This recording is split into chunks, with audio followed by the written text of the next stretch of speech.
चलो बच्चों, चलिए प्रश्न को पढ़ते हैं और समझते हैं। एक वृत्त की कितनी स्पर्श रेखाएं हो सकती है? इस प्रश्न का जवाब हमें देना है।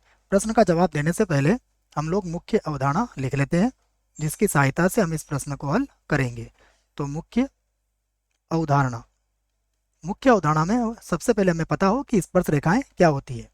तो मैं लिख देता हूं कि यदि यदि कोई रेखा यदि कोई रेखा वृत्त को वृत्त को केवल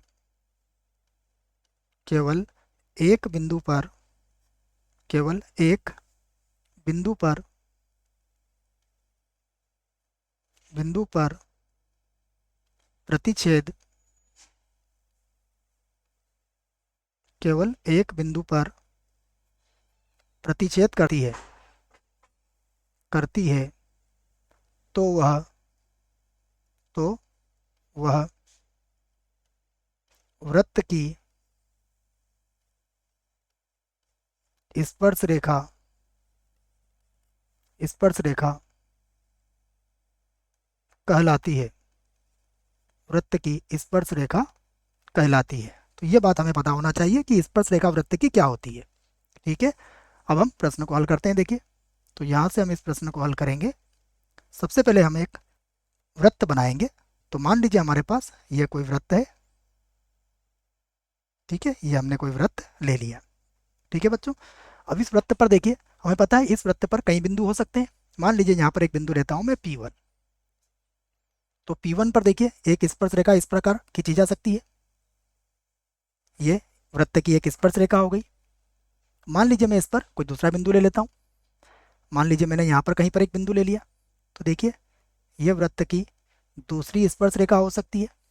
मान लीजिए यहाँ पर आपने कोई बिंदु ले लिया, तो ये वृत्त की तीसरी स्पर्श रेखा हो सकती है। कहीं पर भी आप बिंदु लेते हैं तो वृत्त पर जब जब आप इन बिंदुओं को लेंगे, आपको अलग अलग एक स्पर्श रेखाएं मिल जाएंगी। इसका अर्थ क्या हुआ कि वृत्त पर स्पर्श रेखाओं की संख्या क्या होती है? अनंत होती है, क्योंकि यहाँ पर हम इनको नहीं गिन सकते हैं। तो हम इस बात को कह सकते हैं कि स्पष्टतः, इस बात को हम लिख देते हैं, स्पष्टतः स्पष्टतः वृत्त पर या वृत्त की स्पर्श रेखाओं की संख्या वृत्त की स्पर्श रेखाओं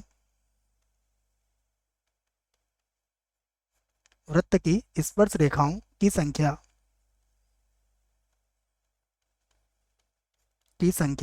अनंत होती है। अनंत होती है। ठीक है बच्चों, कई स्पर्श रेखाएं यहाँ पर आप खींच सकते हो। यही हमारे प्रश्न का उत्तर है। आशा करता हूँ प्रश्न का उत्तर समझ में आया होगा। धन्यवाद।